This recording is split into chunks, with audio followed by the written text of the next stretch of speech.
Amém? Amém. Glória a Deus? Glória a Deus. Muito bem. E aí? Vamos encarar o Apocalipse? Amém. Amém. Bora lá?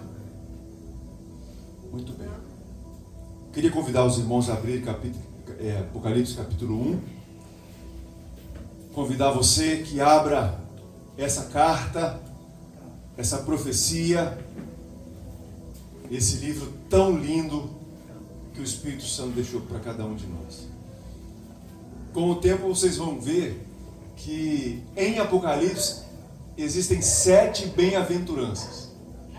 Não tem as bem-aventuranças lá de Jesus nos Evangelhos, no Sermão do Monte?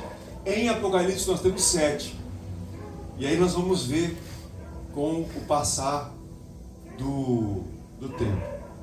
Eu vou fazer como se fazia, ou como foi a ordem que foi dada para que a carta fosse lida na igreja. Então, muitas vezes, nós os pregadores temos uma tendência de pensarmos versículos que a gente mais gosta, são até mais fáceis de pregar, ou que estamos mais acostumados a pregar, e focarmos nesses versículos. A minha intenção aqui, nesses estudos de Apocalipse, é pregar capítulos inteiros. Vou ler o capítulo inteiro e pregar o capítulo inteiro, tentando achar no capítulo elementos que unem a mensagem. A única exceção vai ser o capítulo 2 e o capítulo 3, porque vou separar uma pregação para cada igreja que Jesus mandou cartas. Então uma pregação para Pérgamo, para Esmirna, para Éfeso.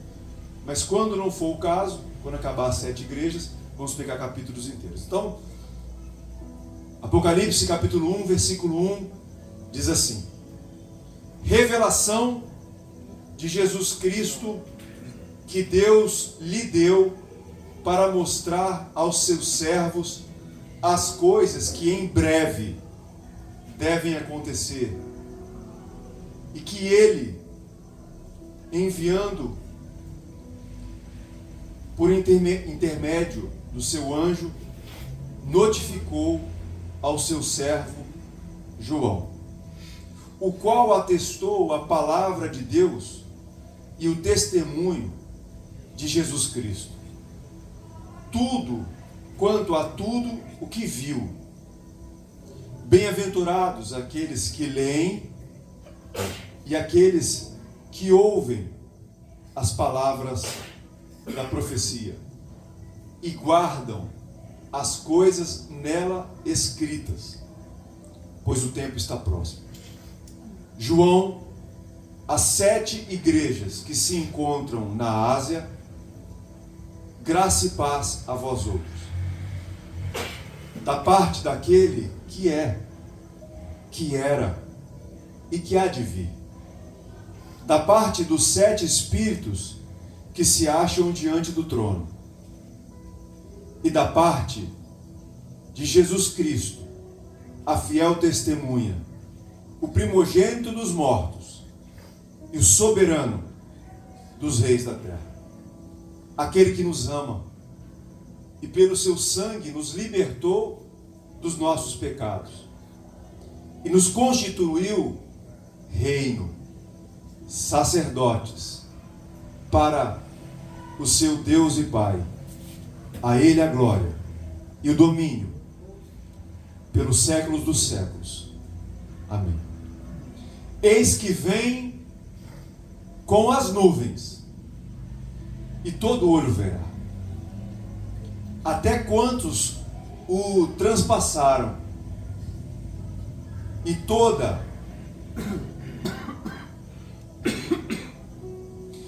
as tribos da terra se lamentarão sobre ele, certamente. Amém.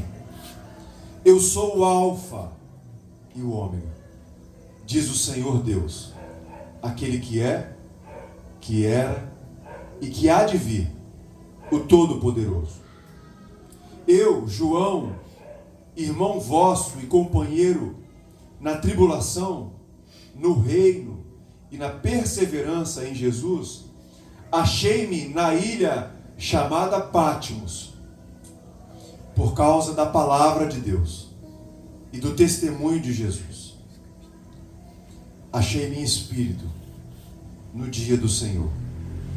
E ouvi por detrás de mim grande voz, como de trombeta, dizendo: o que vês, escreve em livro e manda às 7 igrejas: Éfeso, Esmina, Pérgamo, Tiatira, Sardes, Filadélfia e Laodiceia.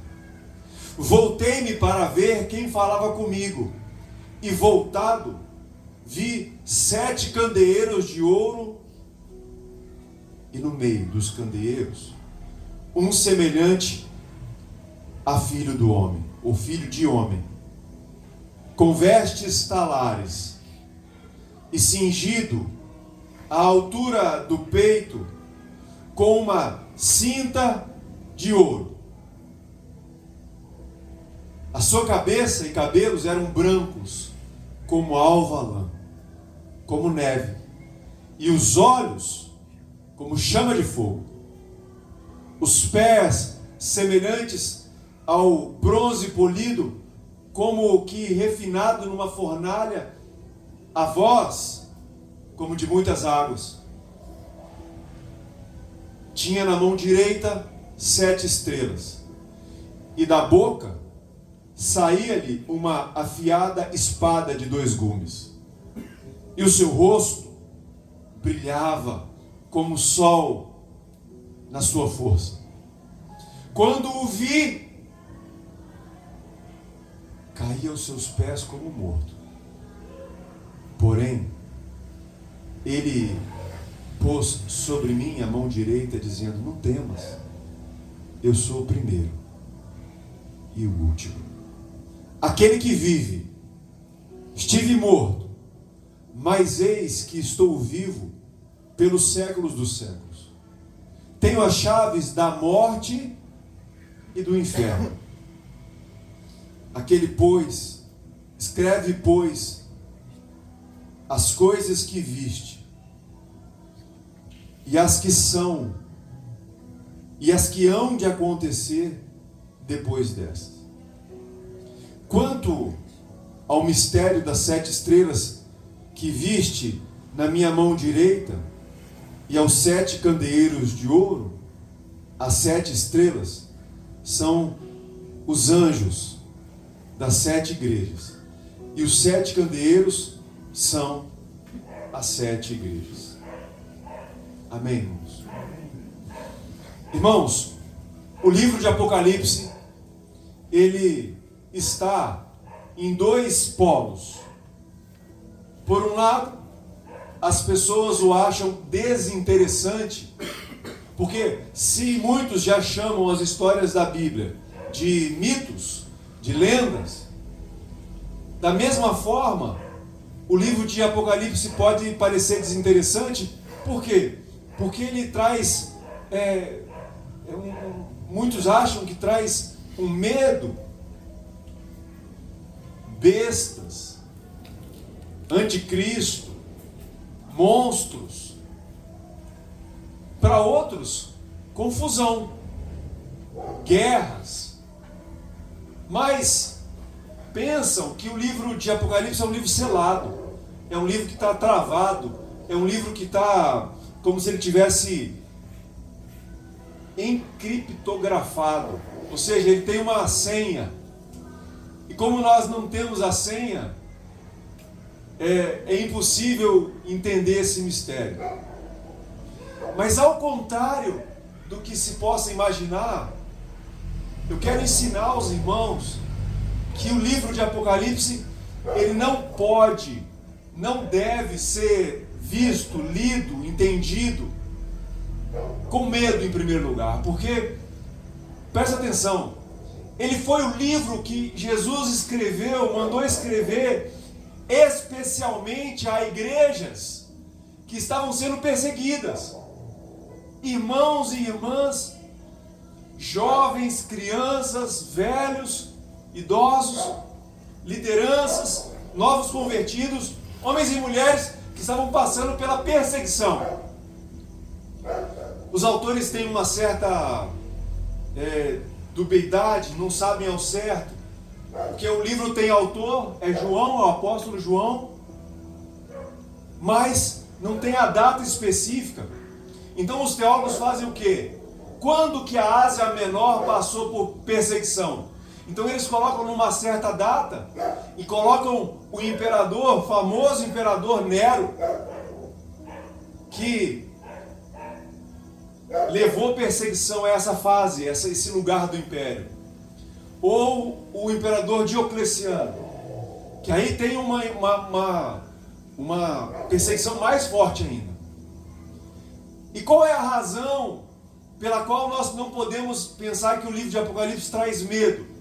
Porque não teria lógica Jesus, o Senhor dos Senhores, o Rei dos Reis, enviar uma carta assustando quem já está passando aperto.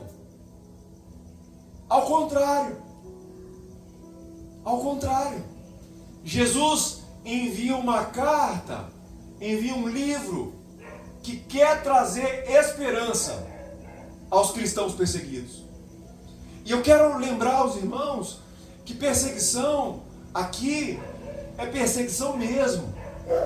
É gente sendo lançada no circo.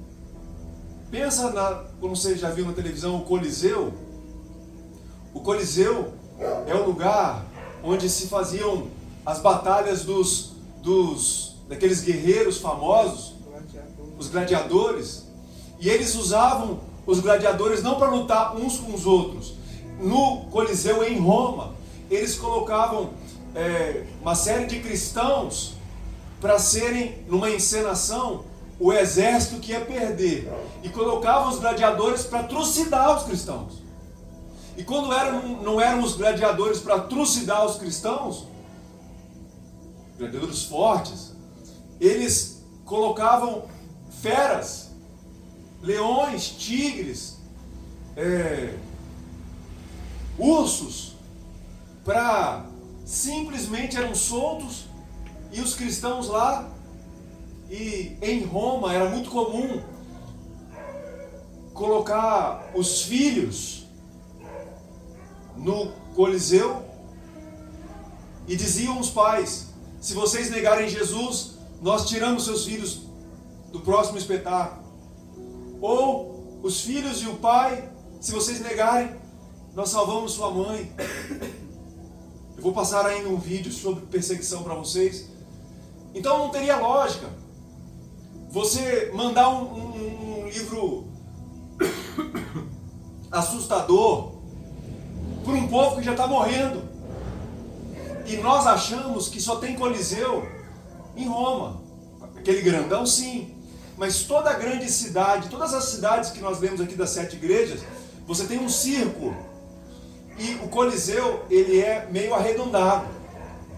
Mas o circo não é para ter palhaço. Você tem corridas de biga. O que são as bigas? São os cavalos, parelhas de cavalos, e aquelas bigas que são charretes com 2 rodas. E você já deve ter visto no filme Spartacus, por exemplo, aquelas charretes, elas tinham ferros, uma destruía a outra, mas era muito comum jogar os cristãos no meio da corrida, aquelas bigas em alta velocidade, atropelava todo mundo. Então você vai ter, com certeza, uma igreja perseguida, que está perdendo dinheiro, que está perdendo suas casas, que estão perdendo sua liberdade, estão perdendo suas vidas, filhos estão sendo mortos. Eu fico vendo as mães, o apego com as crianças aqui ontem na festa, e o carinho, toda a doçura que as crianças têm. O império ia direto nas crianças, para matar as crianças, para ver quem era de Jesus e quem não era, quem negava e quem não negava. Então não tem lógica você mandar para um povo sofredor, você mandar um livro de medo. O livro de Apocalipse não foi escrito em Roma ou em Atenas. Atenas, a cidade dos filósofos. Roma, a cidade do poder. Muito menos em Jerusalém, o poder local. Não. O livro de Apocalipse foi escrito numa ilha vulcânica que não tinha uma árvore. Picos de 300 metros de altura, no mar Egeu. Na periferia do mundo, lá no cantão, igual nós somos antigamente chamados de terceiro mundo. O livro de Apocalipse foi escrito lá no quintal do mundo, lá na parte mais pobre do mundo, numa ilha que não tinha, irmãos, uma árvore, sol escaldante, frio terrível. E João escreveu não numa ilha de veraneio, mas de uma ilha em que ele estava preso, como preso político, porque as autoridades religiosas e as autoridades civis estavam prendendo autoridades religiosas do cristianismo, porque na religião de César dizia assim: vocês têm que me reconhecer como Deus. O imperador era Deus, era Senhor. E há uma palavra muito especial no grego para Senhor, é a palavra dono, Kyrios. Então eles queriam que dissesse assim, ó, Nero é o Kyrios, Diocleciano, Domiciano, eles são o Senhor. Eles mandam, eles têm o poder, eu pertenço a eles. A dádiva de viver é porque eles querem que eu viva. No entanto, João era uma liderança daqueles que diziam assim, não é Nero o Quírios, não é César o Quírios, não é nenhum imperador que pode ser chamado de dono. Ele tem algum poder, ele tem o poder da espada, sim, ele tem o poder político, sim, mas Senhor de verdade, comandante de verdade, dono de verdade, só Jesus Cristo. Só Jesus Cristo. E por isso, para tentar matar essa mensagem daquele que morreu e que passou por uma uma metamorfose que a Bíblia chama de ressurreição, e está à destra do Pai, para matar essa mensagem, prenderam João nessa ilha terrível. E dessa ilha terrível, ele escreve um livro de resistência. Eu queria ensinar aos irmãos, ministrar aos irmãos, que o livro de Apocalipse é um livro de resistência. Não é um livro de medo, de terror, de confusão, impenetrável. Não, é um livro de esperança, de resistência, para homens e mulheres que sofrem. Amém. Homens e mulheres que sofrem. Vocês viram aqui no versículo 3, bem-aventurados são aqueles que leem e aqueles que ouvem as palavras dessa profecia e guardam. Essa palavra guardam aqui, ela é muito especial. Tem a ver como colocar dentro de um cofre, proteger essas palavras. Tanto é que lá no final do livro tem uma maldição para quem alterar as palavras, para que alguém colocar a mais ou tirar um pedaço, é anátema. Então o texto diz que é uma bênção ouvir e ler. E como quando eles liam no início, não haviam cópias da carta, da Bíblia. E havia um leitor que lia para pessoas ávidas, no meio de fogo cerrado. Se os soldados viriam prender, se os soldados viriam matar, se os soldados viriam tomar a casa e colocar fogo na casa, um leitor lia talvez luz de velas e baixo,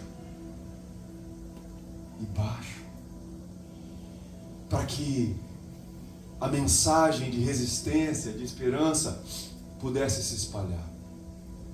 Eu quero, nesse primeiro dia, irmãos, de Apocalipse, nortear o primeiro capítulo com a primeira palavra do livro, que é a que dá o nome do livro: revelação. Em grego, apocalipse. Duas palavras. Calipse, ou calipso, significa cobrir, esconder. Apo, o contrário. É uma preposição que traz o contrário. Aquilo que estava escondido em Deus foi revelado, foi mostrado. Então, o que nós precisamos entender, irmãos? Que o texto bíblico está dizendo que existe uma série de informações que não são de uso público.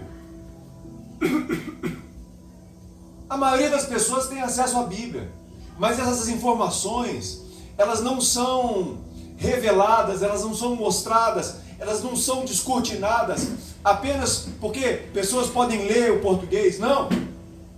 São informações espirituais dadas aos crentes. São dadas àqueles que estão em perseguição. São dadas àqueles que recebem da fiel testemunha, do primogênito dos mortos, do soberano do rei dos reis da terra, recebem essa carta. Também recebem essa carta daquele que está sentado no trono e dos 7 espíritos que estão diante do trono. Sabe, irmãos, existe um conhecimento em Apocalipse que ele sim é escondido, não para os cristãos. Ele é escondido para o mundo.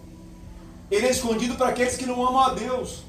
Mas para aqueles que amam a Deus, nós precisamos entender que há uma série de informações que elas, Apocalipse, vão ser descortinadas, vão ser um conhecimento, uma sabedoria que só está à disposição dos eleitos, daqueles que Deus escolheu para revelar a sua vontade. Pastor, mas por que Deus não revelou a vontade a todos? Porque naquela época, a carta não foi mandada para todo mundo. A carta foi mandada para a igreja. E é muito simbólico serem 7 igrejas. É como se fossem 2 destinatários. As 7 igrejas da Turquia, da Ásia Menor. Lemos os nomes. Mas ao mesmo tempo, o 7 vai aparecer muito em Apocalipse, tem um significado de plenitude. Então, Jesus manda para 7 daquele local, mas as 7 representam a igreja universal, a plenitude da igreja. Sabe, irmãos, o que nós precisamos entender? Que nesse primeiro capítulo tem uma série de informações que estão ocultas, estão travadas para o povo em geral e até para os cristãos. Mas quando recebemos o Apocalipse, quando somos bem-aventurados, somos felizes por quem lê, nesse caso fui eu que li, e vocês que ouviram, nós recebemos essa informação. E o que eu quero hoje é poder compartilhar com os irmãos essas informações. E eu quero começar, irmãos, por alguns versículos. Versículo 4. Versículo 4, João fala para 7 igrejas da Ásia, que ele começa assim: graça e paz. Olha que legal. O povo está morrendo, o povo está perdendo casa, está perdendo a esposa, os filhos, e João começa da forma mais tradicional: olha, Deus é o Deus que dá presentes que nós não merecemos. E paz. E a paz de quem? A primeira informação que eu quero dar aos irmãos é que mesmo que em guerra, mesmo em sentindo sangue escorrendo pelo corpo daqueles que foram perseguidos, João dizendo assim: olha, presta atenção, o nosso Deus é o Deus que presenteia seus filhos, graça e shalom. e paz. Não a paz que o mundo dá, não a paz que as circunstâncias, quando está tudo certo, quando temos recursos, quando estamos felizes. Não. Graça e paz a vocês que estão sofrendo, como eu que estou sofrendo. Da parte de quem? Da parte daquele que é, daquele que era e daquele que há de vir. Então João já começa falando assim, olha, presta atenção. Aquele que era, aquele que é e aquele que há de vir, esse termo, ele remete o Deus do Êxodo. Quando os escravos clamavam diante de um faraó terrível, os escravos clamavam por socorro, Moisés subiu ao monte, chamado, quando viu a sarça ardente, e perguntou qual é o teu nome. Deus disse isso para ele, eu sou o que sou, o que era. Deus de Abraão, Isaac e de Jacó. O que é, porque agora eu vou ser Deus de vocês. E o que há de vir, porque eu serei eternamente e continuarei ao lado de vocês. Então o povo que estava sofrendo, recebe de João um cumprimento, em primeiro lugar, de Deus Pai. Em segundo, dos 7 espíritos que se acham diante do trono. 7 também significa perfeição, é um Espírito Santo só. Mas João quer ver, a visão é tão violenta, é tão forte, é tão brutal, que quando João vê o Espírito Santo, não consegue ver uma entidade só. Ele vê 7, a perfeição do Espírito de Deus diante do trono. E por final, no versículo 5, o Pai, o que era, que é e que há de vir, os 7 Espíritos diante do trono, e aí começa agora. Quem é aquele que vai amparar vocês na perseguição? Quem é aquele que vem falar com vocês? Quem é aquele que não se esquece de vocês? Aí ele começa. Aquele que é exatamente quem Deus é. Ele fala assim, Deus fala assim, ó, da parte de Jesus Cristo, a fiel testemunha. Irmãos, isso é lindo. Jesus é aquele que testemunha para nós e para o mundo quem Deus é. Ele é como se fosse a tradução, a transliteração de quem Deus é no alto sublime trono, difícil de entender, o que era, o que é, o que era, o que é, o que há de vir, difícil de entendermos. Tira a sandália dos pés, Moisés, porque você não sabe onde você pisa. O Deus distante, o Deus do trono, ele se consubstancia naquele que a Bíblia chama da fiel testemunha. Aquele que testemunha fielmente quem Deus é. Por isso que quando olhamos para Jesus, vemos em perfeição a divindade, o Filho de Deus. Segundo lugar, a fiel testemunha, o primogênito dos mortos, ou seja, aquele que puxou a fila para ressuscitar. E eu já disse aqui, irmãos, a palavra ressurreição em grego não é uma palavra que fala assim, ó, morreu, viveu. Não é isso, porque Lázaro ressuscitou, mas morreu depois. Jesus não. Jesus passou por um processo de metamorfose, como alguém que é sepultado, e o corpo humano é sepultado, e acontece algo miraculoso, extremamente complexo, que transforma Jesus num novo ser. Ele é o Filho de Deus, mas agora glorificado. Por isso que João fala que ele é o primogênito dos mortos.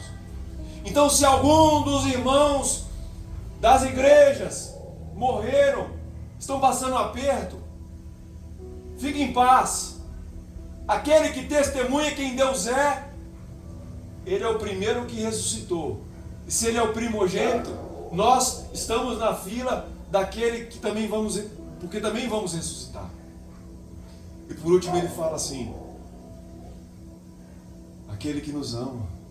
Não, perdão, antes do que nos ama. Soberano dos reis da terra. Irmãos, eu quero focar minha palavra hoje nisso aqui. Vou dar mais detalhes, mas eu acho que a maior revelação que cada um de nós e as igrejas do passado receberam é entender que Jesus Cristo não é um Deus. Ele não é um correlato a Buda, a essas deidades gerais. Eu acho que o que a Bíblia está querendo nos mostrar e mostrar para essa igreja que foi perseguida é que nós não somos servos, nós não somos posse, nós não somos filhos apenas de um Deus que na cabeça de muitos até rivaliza com o diabo. A maior loucura, uma das maiores loucuras que alguém pode imaginar é que o diabo consegue atingir o soberano dos reis da terra, a fiel testemunha, o primogênito dos mortos. Lembra lá, Jeff? A morte da morte na morte de Jesus. Aquele que venceu a morte, como se um anjo caído, um terço dos anjos pudessem sobrepujar aquele que é o soberano dos reis da terra. Agora, pastor, mas eu sei que Jesus é poderoso. Pastor, mas eu sei que Jesus é grande. Eu sei que Jesus é... Irmãos, o negócio, a questão é que muitas vezes nós recebemos uma informação, mas não desceu para dentro das nossas entranhas, dentro de nós, dentro do nosso raciocínio emocional e intelectual. O fato que agora, irmãos, por mais que passemos por situações das mais diversas, nós somos protegidos, guardados, remidos, nós somos objeto do amor daquele que é o soberano dos reis da terra. Sendo assim, irmãos, nós não precisamos temer nada. Está tudo certo, está tudo resolvido. Qualquer medo, qualquer angústia, qualquer abalo que poderia vir sobre nós, desde um governo opressor, até uma doença, até uma falta de recursos, nós somos filhos, somos protegidos, como diz o versículo 5, por aquele que nos ama. Nós não somos uma renca, nós não somos um povo assim que Jesus vai levando de qualquer jeito, vai tocando que nem gado. Não, Ele nos ama, Ele nos guarda, Ele nos protege, e Ele é o Senhor. Ele é o Senhor. Ele é aquele que governa quem governa. Precisamos entender isso. Quando os ventos deste mundo tentam nos assustar, nós precisamos entender que nós somos daquele que governa quem governa. Não há nada que possa pegá-lo desprevenido. Ele nos libertou dos nossos pecados, nos constitui o reino. Versículo 8, ele toma a palavra e ele diz assim, ó, eu sou. Aí já começou se identificando com o Pai, né? Eu sou o primeiro da história, o Alfa. E eu sou o último, o Ômega.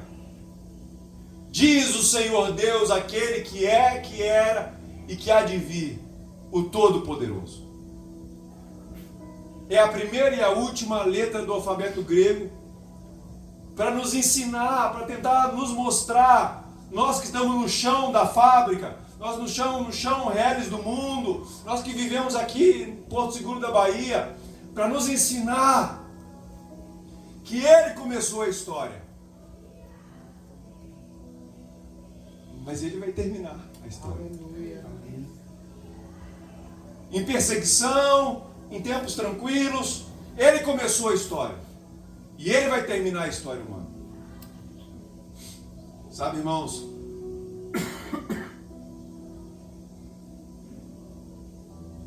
João, da ilha de Patmos.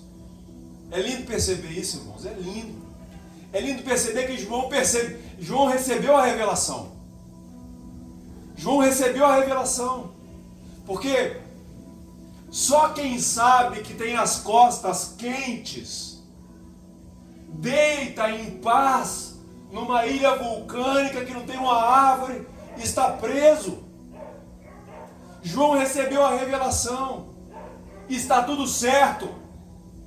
Eu sou daquele que governa todas as coisas. Eu sou daquele. Você vê que João fala, ele fala uma expressão muito linda, irmãos. João fala assim, ó. Ele fala que ele, aqui ó, eu, João, irmão vosso, companheiro na tribulação. Você vê, João não está fora do contexto, ele está no mesmo contexto. Eu estou na tribulação junto. E no reino, e na perseverança. Achei-me na ilha chamada Patmos, por causa da palavra de Deus e do testemunho. Ou seja, João também está passando aperto. João está mandando uma carta para o povo que está se roendo de medo, talvez, está se estremecendo, está pensando em largar a fé, alguns talvez achando que não tem mais jeito. João fala assim, olha, eu sou companheiro de vocês, nós estamos juntos.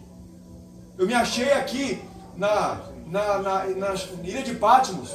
É como o apóstolo Paulo fala, eu não sou prisioneiro de Roma, eu sou prisioneiro de Cristo. Amém. O apóstolo Paulo é muito claro, não é Roma que me prendeu, não foi Roma, não é Roma os soberanos do rei da terra. Roma é um instrumento do Cristo para que eu pudesse estar em Roma e pregasse o evangelho. Da mesma forma, me parece que é a visão de João.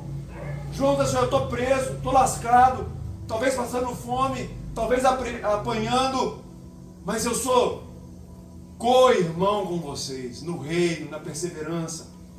Eu estou aqui passando aperto por causa da palavra, por causa do testemunho de Jesus, porque eu estou falando que Jesus é o Senhor.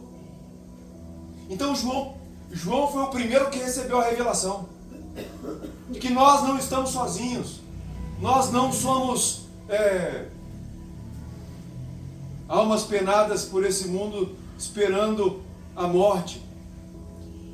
Mas aí, não satisfeito, João tem uma experiência visual e quase que tátil. João olha para ver quem está falando com ele, ele vê um ser. E esse ser é semelhante a um filho do homem. O termo que Jesus mais gostava de usar para si mesmo. Jesus se autodenominava filho do homem. E aí, irmãos, vem os desenhos da revelação, como quem vai adornando a mensagem conceitual. João vai e começa a ver que ele não é mais aquele que está na cruz. Ele não é mais aquele que está com os seus cabelos todos ensopados de sangue, com uma cruz de espinho. João olha e vê que não é mais aquele que tem o corpo todo lenhado de surra, de cuspe, de pancada. Não é mais aquele que usa uma roupa ensopada de sangue, talvez rasgada.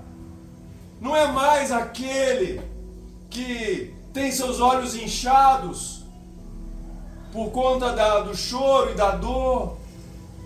Não é mais aquele que tinha a língua seca. Colocaram vinagre para ele beber do alto da cruz. Não é mais aquele que está com os pés juntos, cravados pela cruz. Não é mais ele. É ele. mas transformado. Aleluia. A Bíblia diz que do meio dos candeeiros, um semelhante a filho do homem, e suas vestes talares, cingido à altura do peito com uma cinta de ouro. Em primeiro lugar, cintas talares pode nos informar a condição sacerdotal de Jesus, mas ao mesmo tempo as roupas de um juiz daquela época usavam roupas talares, e junto com essas roupas, na altura do peito, uma cinta maciça de ouro, como quem quer nos dizer: meu coração é nobre, meu coração está protegido, meu coração ele tem algo de divino, ele expressa a nobreza de quem eu sou. Sua cabeça e cabelos eram brancos como a alva lã, como a neve. Em Daniel capítulo 7, versículo 9, Daniel tem uma visão. Continuei olhando até que foram postos uns tronos, e o ancião de dias se assentou. Suas vestes eram brancas como a neve, e os cabelos da cabeça como a pura lã. E o seu trono eram chamas de fogo, e as suas rodas eram fogo ardente. É lindo perceber Jesus todo branquinho assim, né? Aparece na visão de Jesus todo limpo, todo limpo. E o homem de dias, ele simboliza a eternidade, a pureza. O branco simboliza essa pureza. E é lindo perceber aqui, irmãos, que o texto diz que os olhos não são olhos desanimados, olhos de fogo, olhos que tudo conseguem ver. Se a igreja está passando perseguição, se a igreja está passando aperto, se nós estamos sofrendo, nós podemos contar com aquele que tem olhos que tudo veem. Aleluia. Nós contamos com, nós temos que entender que a revelação de quem Jesus é o centro do capítulo. E esses olhos que tudo veem, tudo perscrutam, analisam, escaneiam. Ninguém pode fugir dos olhos que tudo veem. E aqui no versículo 15 aparecem os pés como um bronze polido, refinado numa fornalha de fogo. E aqui o texto grego é tão difícil, porque não é que ele tem um sapato dourado. É como se embaixo dele, o pé dele fosse formado de bronze polido. Mas é tão polido, que ele brilha como se estivesse numa fornalha. Ou seja, o bronze na Bíblia muitas vezes simboliza o julgamento.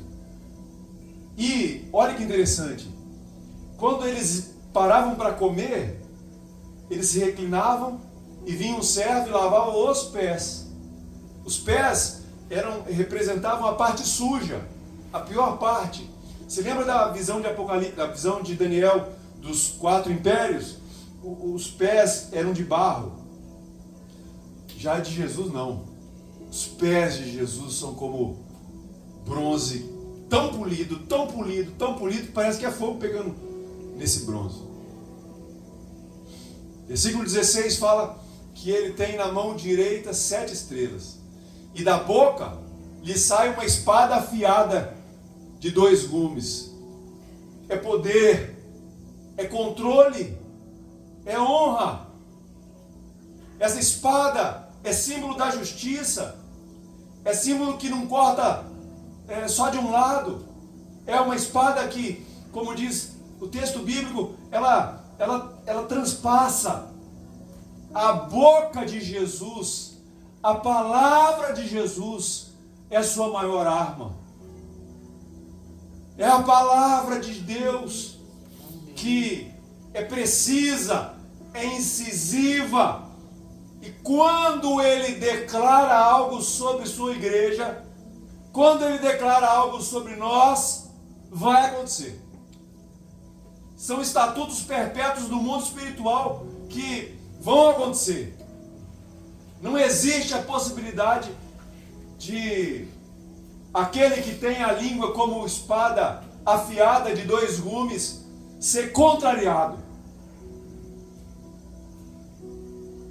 É a glória ofuscante da divindade. O texto fala ainda que o rosto dele brilhava como o sol ao meio-dia, a sua maior força. Sabe, irmãos, diante dele, João fica tão desconcertado. Diante da revelação de quem Jesus é, João fica tão perdido que não afetou só a parte intelectual do João, não. Afetou a parte emocional, afetou a parte corporal. João cai morto. Porque nós precisamos entender que a revelação, aquilo que não está à disposição do mundo, é que por mais que Jesus, o nome Jesus é um nome que é muito falado, é um ativo que muitos usam para ganhar dinheiro. Esse nome, essa pessoa, essa revelação de quem ele é, ele simplesmente causa um impacto no ser humano, que o ser humano cai morto. A grandiosidade de quem ele é, o poder que emana de sua pessoa é tão brutal que nocauteia qualquer um, até o seu emissário, até o seu quem vai escrever o livro. Caiu morto. E o pior é que cai morto, só que não cai, a gente não sabe se caiu morto mesmo, não sabemos. Eu sei a coisa é que Jesus bota a mão na cabeça dele, põe a mão direita sobre ele e fala assim: não tenha medo não. Podemos dizer que João caiu morto de medo, mas não é medo de monstro, medo de fantasma. É como, eu penso assim, quando você está diante de um som muito grande, uma caixa de som muito grande, e aquele grave vem e bate sobre nós, e a pessoa fica atordoada, ao ponto de Jesus colocar a mão direita sobre ele. Você não tenha medo, porque esse poder, essa glória não é contra você, é a favor de você.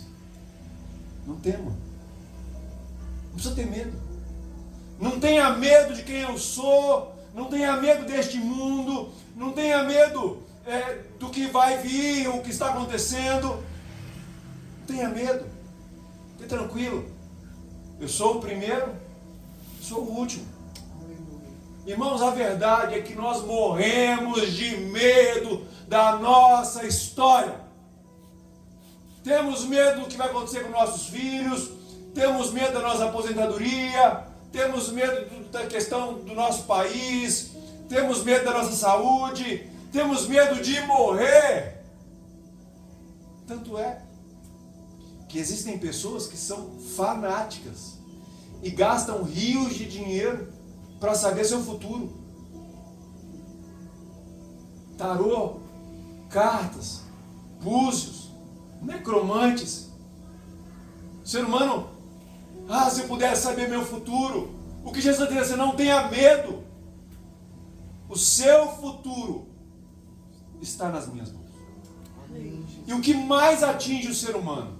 O que mais atinge o ser humano? Resultado do pecado, da queda, é a morte.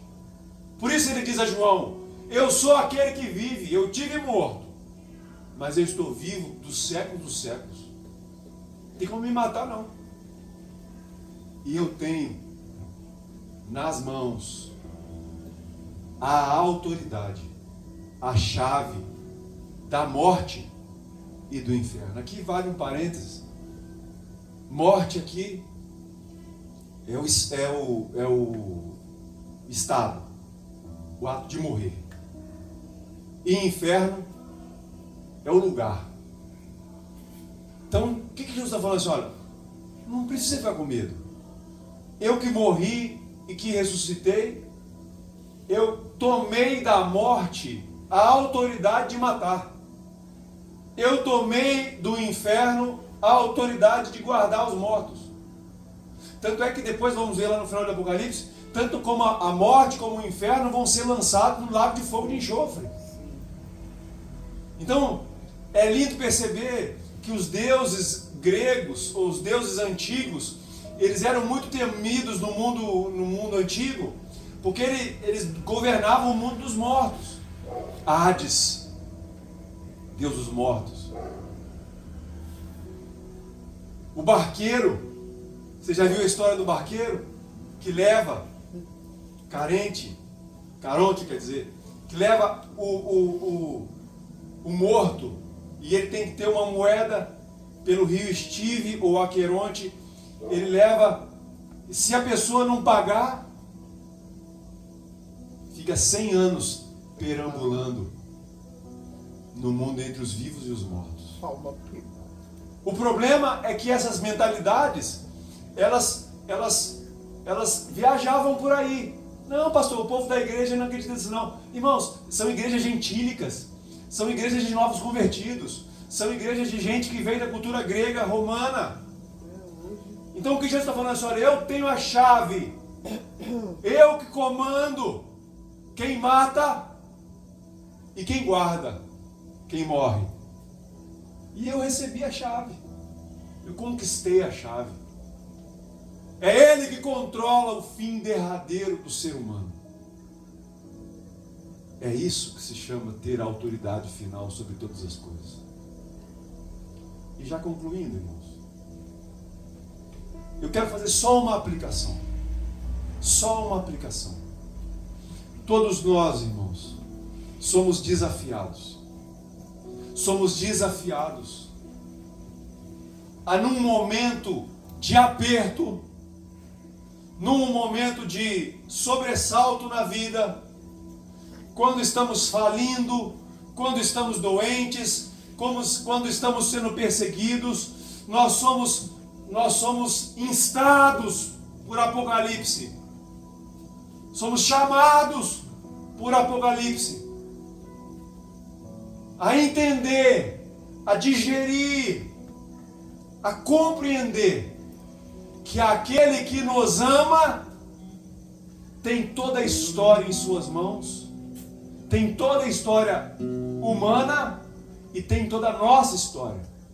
Nós não somos folha solta no vendaval. Eu quero convidar você, meu irmão, minha irmã, que muitas vezes está com a fé, não, eu creio em Jesus, não, eu creio, pastor, eu creio, mas que na hora do vamos ver, treme, na hora do vamos ver, desespera. Ei, aquele que começou vai terminar. Aleluia.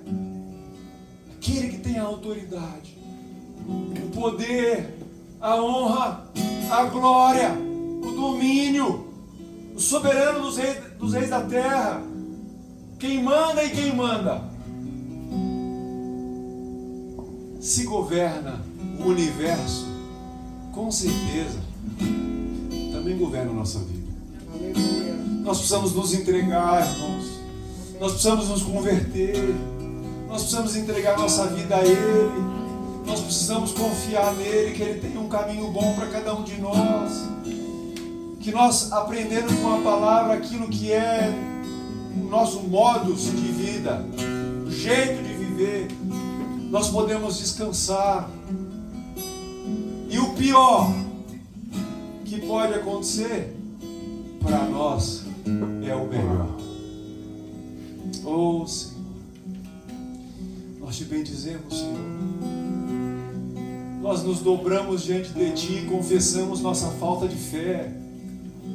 E nós te pedimos que isso que estava encoberto, que isso que é encoberto, a maioria que acha que a vida é um somatório de acasos, que essa verdade que nos governa, que nos dirige, possa descer mais do que a simples informação, possamos internalizar isso, vivenciar isso e entendermos que não estamos sozinhos e que o Senhor é aquele,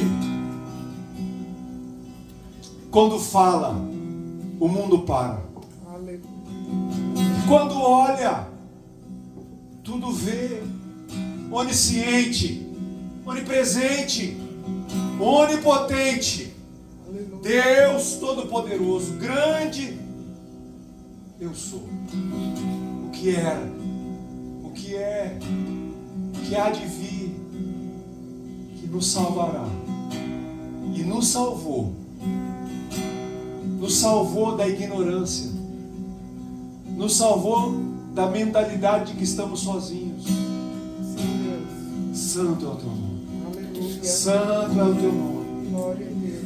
Ele vive, não é uma historinha da carochinha, não é e Ele governa e quer governar as nossas vidas. Ele só pode reinar sobre aqueles que governam. Ele só pode reinar sobre aqueles que governam. Ele só pode reinar sobre aqueles que governam. Santo, santo, santo, santo.